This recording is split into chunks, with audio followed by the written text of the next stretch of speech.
नमस्कार, Uttarakhand news 24.com में आपका स्वागत है। मैं रितु सिंह। पेश है आज के समाचार।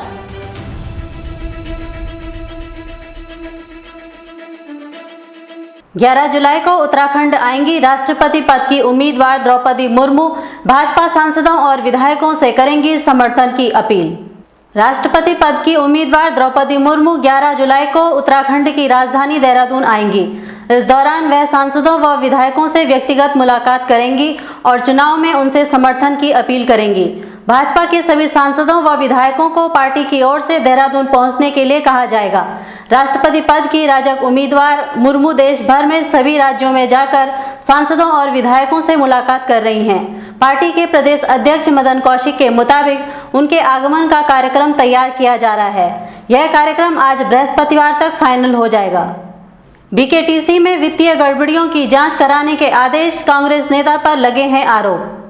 बद्रीनाथ केदारनाथ मंदिर समिति बीकेटीसी में वर्ष 2012 से 2017 के बीच की वित्तीय अनियमितताओं की शिकायत मुख्य सचिव डॉक्टर एस.एस. संधू तक पहुंच गई है।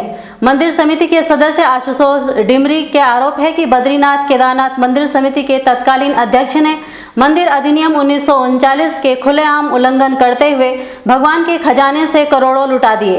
वर्ष 2015 में मंदिर समिति के पैसों से जनपद टिहरी में एक सड़क बना दी गई। वहीं 2015 में पोखरी में स्थित एक शिवालय का पुनर्निर्माण कराया गया, जो मंदिर समिति के अधीन ही नहीं था। इस पर 15 लाख रुपए खर्च किए गए। तत्कालीन अध्यक्ष के कार्यकाल में बिना अनुमति के कई भर्तियां भी कराई गई हैं।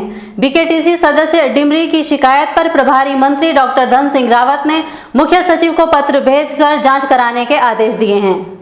खाद्य सुरक्षा कानून लागू कराने में उत्तराखंड पिछड़ा, ओडिशा पहले और यूपी दूसरे स्थान पर। राष्ट्रीय खाद्य सुरक्षा कानून लागू करने के मामले में उत्तराखंड देश के बाकी राज्यों से पिछड़ गया है। हिमाचल, झारखंड के मुकाबले इस मामले में उत्तराखंड पूरे देश में 24वें पायदान पर है। एनएफएसए के लिए जारी रैंकिंग सूचकांक 2022 के सभी राज्यों के आंकड़े सामने आए हैं। इस सूचकांक में ओडिशा पहले और यूपी दूसरे स्थान पर है। उत्तराखंड इस सूची में शीर्ष 20 में भी जगह नहीं बना पाया। एनएफएसए के हिसाब से देखें तो केंद्र सरकार की खाद्य सुरक्षा से जुड़ी योजनाओं के मानक हैं। इन मानकों में डिजिटलीकरण, आधार सीडिंग सहित भुखमरी, कुपोषण को नियंत्रित करना भी शामिल है। सूचकांक में प्रदर्शन कम होने का मतलब है कि इन पैमानों पर उत्तराखंड के खाद्य आपूर्ति विभाग ने बेहतर काम नहीं किया है। दून अस्पताल में डॉक्टरों की कमी दूर करने को अब प्रतिदिन होंगे सीनियर रेजिडेंट डॉक्टरों के साक्षात्कार। दून अस्पताल में मरीजों के इलाज में विशेषज्ञ डॉक्टरों की कमी ना हो, इसके लिए मेडिकल कॉलेज प्रशासन की ओर से विशेषज्ञ डॉक्टरों की भर्ती को लेकर सोमवार से प्रतिदिन साक्षात्कार किए जाएंगे। मेडिकल कॉलेज प्राचार्य डॉक्टर आशुतोष सयाना ने बताया कि फिलहाल दून अस्पताल में 56 सीनियर रेजिडेंट डॉक्टरों की कमी है, जिसकी वजह से मरीजों के इलाज में दिक्कतें आ रही हैं। हालांकि सीनियर रेजिडेंट डॉक्टरों की भर्ती को लेकर मेडिकल कॉलेज प्रशासन की ओर से कई बार साक्षात्कार आयोजित किए गए, लेकिन मेडिकल कॉलेज में विशेषज्ञ डॉक्टरों की कमी बनी हुई है। आशुतोष सयाना ने बताया कि सीनियर रेजिडेंट डॉक्टरों के साक्षात्कार किए जा सकें, इसके लिए सारी तैयारियों का पूरा कर लिया गया है। उम्मीद है कि दून अस्पताल में जल्द ही सीनियर रेजिडेंट डॉक्टरों की कमी को दूर किया जा सकेगा। सोशल साइट पर फर्जी आईडी बनाकर छात्रा से पहले की दोस्ती, अश्लील फोटो मंगवाकर ब्लैकमेल कर दून में पढ़ाई कर रही जौनसार की युवती से दुष्कर्म। दून में पढ़ाई कर रही जौनसार बावर क्षेत्र की युवती ने सोशल साइट के जरिए मिले युवक पर दुष्कर्म करने के आरोप में केस दर्ज कराया है।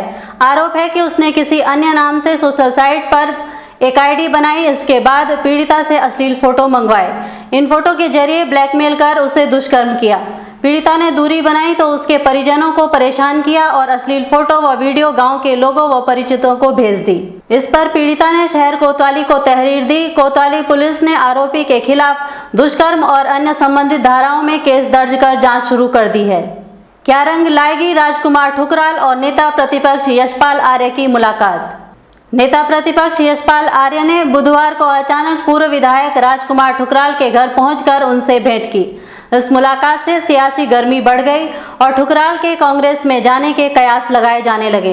हालांकि आर्य और ठुकराल दोनों ने ही इस मुलाकात के सियासी मायने होने से इनकार किया, पर राजनीतिक गलियारों में चर्चा है कि ठुकराल की भाजपा से दूरी और आर्य से मुलाकात उनके सियासी भविष्य की नींव रख सकती है। मसूरी में अतिक्रमण हटाने गई टीम से नोकझोंक, पुलिस ने खदेड़ा।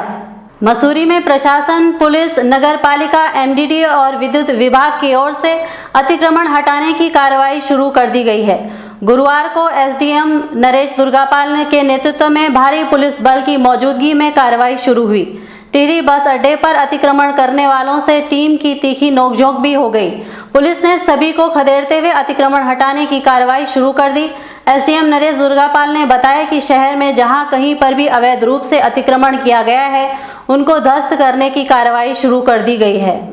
मंदिर की दीवार पर आई दरार, भारतीय पुरातत्व सर्वेक्षण के माध्यम से होगा अब धाम का रखरखाव। विश्व प्रसिद्ध बद्रीनाथ मंदिर की दीवार पर आई हल्की दरार का मरम्मत कार्य भारतीय पुरातत्व सर्वेक्षण के माध्यम से कराया जाएगा।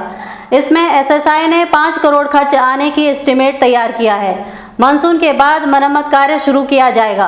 पर्यटन सचिव दिलीप जावलकर ने बताया कि बद्रीनाथ मंदिर की दीवार पर हल्की दरार आने का मामला संज्ञान में आने पर केंद्रीय संस्कृति सचिव से बद्रीनाथ धाम का संरक्षित करने के लिए आवश्यक कदम उठाने का आग्रह किया। इस पर केंद्र की ओर से आवश्यक दिशा निर्देश जारी किए गए। मंदिर के ठीक पीछे ग्लेशियर है। इससे मंदिर की सुरक्षा के लिए केंद्र सरकार की संस्था डीजीआई को कंसल्टेंट का जिम्मा सौंपा गया है। मंदिर को किसी तरह का नुकसान ना हो, इसके लिए ग्लेशियर से सुरक्षा के लिए दीवार का निर्माण करने की कार्य योजना तैयार की जा रही है। काली सेना के संस्थापक को मिली हत्या की धमकी, नुपुर शर्मा के समर्थन में किया था वीडियो पोस्ट। नुपुर शर्मा के समर्थन में वीडियो पोस्ट करने वाले काली सेना संस्थापक स्वामी आनंद स्वरूप को हत्या की धमकी मिली है। शांभवी पीठाधीश्वर स्वामी आनंद स्वरूप ने मुख्यमंत्री पुष्कर सिंह धामी को पत्र भेजकर बताया कि वह शंकराचार्य परिषद के अध्यक्ष व काली सेना के संस्थापक हैं। पूर्व भाजपा नेता नुपुर शर्मा के बयान के बाद उन्होंने नुपुर शर्मा के समर्थन में एक वीडियो पोस्ट की थी। वीडियो के बाद से उन्हें विभिन्न मीडिया प्लेटफॉर्म से जान से मारने की धमकी दी जा रही है। उन्होंने मुख्यमंत्री पुष्कर सिंह धामी से सुरक्षा उपलब्ध कराए जाने की मांग की है। इसके साथ ही डीजीपी उत्तराखंड, एसएसपी हरिद्वार व नगर कोतवाल को भी पत्र भेजा है। बस से सफर होगा अब महंगा, दून दिल्ली सहित किराए में बढ़ोतरी, रूट डाइवर्ट होने से लंबा होगा रास्ता। कावड़ यात्रा के दौरान रोडवेज की बस से सफर महंगा होगा। परिवहन निगम ने इसकी तैयारी शुरू कर दी है। जैसे ही रूट डाइवर्ट होते जाएंगे, संबंधित मार्गों पर दूरी बढ़ने के हिसाब से ही किराए में बढ़ोतरी की जाएगी। कावड़ यात्रा में सबसे ज्यादा भीड़ दून मेरठ दिल्ली हाईवे पर होती है। इसकी वजह से दिल्ली जाने वाली बसों का रूट बदल दिया जाता है। दून से दिल्ली की दूरी में करीब 77 किलोमीटर का इजाफा होने के चलते निगम बसों के किराए में 55 से 100 रुपए की बढ़ोतरी करेगा। परिवहन निगम प्रबंधन का कहना है कि यह बढ़ोतरी केवल रूट डाइवर्जन तक ही लागू रहेगी। कावड़ यात्रा समाप्त होने के बाद जैसे ही पुराने रूट पर रोडवेज बसें चलेंगी, वैसे ही किराया भी पूर्व की भांति कम हो जाएगा। खानपुर विधायक उमेश कुमार ने किया क्रिकेट टूर्नामेंट में मैच का उद्घाटन। बृहस्पतिवार को वरिष्ठ पत्रकार एवं खानपुर विधायक उमेश कुमार मेहवड़ कला गांव में चल रहे क्रिकेट टूर्नामेंट में मुख्य अतिथि के रूप में पहुंचे और उन्होंने यहां फाइनल मैच का फीता काटकर उद्घाटन किया। विधायक उमेश कुमार ने कहा कि ग्रामीण क्षेत्रों में इस तरह के टूर्नामेंट का आयोजन होने से युवाओं में प्रतिभा दिखाने का अवसर मिलता है। उन्होंने कहा कि जनप्रतिनिधि द्वारा जो कमीशन का खेल चल रहा है, मैंने उसको भी समाप्त करने का प्रयास किया है। अपनी विधानसभा क्षेत्र में कहा है कि जो भी विकास कार्यों में कमीशन की बात करता है तो इसकी सूचना उन्हें दें और उसके खिलाफ तुरंत कार्रवाई कराएं। इस दौरान उन्होंने 2024 के लोकसभा चुनाव में भी उतरने के संकेत दिए हैं। इसी के साथ समाचारों को देते हैं विराम। जुड़े रहिए उत्तराखंड न्यूज 24.com के साथ। जय हिंद, जय उत्तराखंड।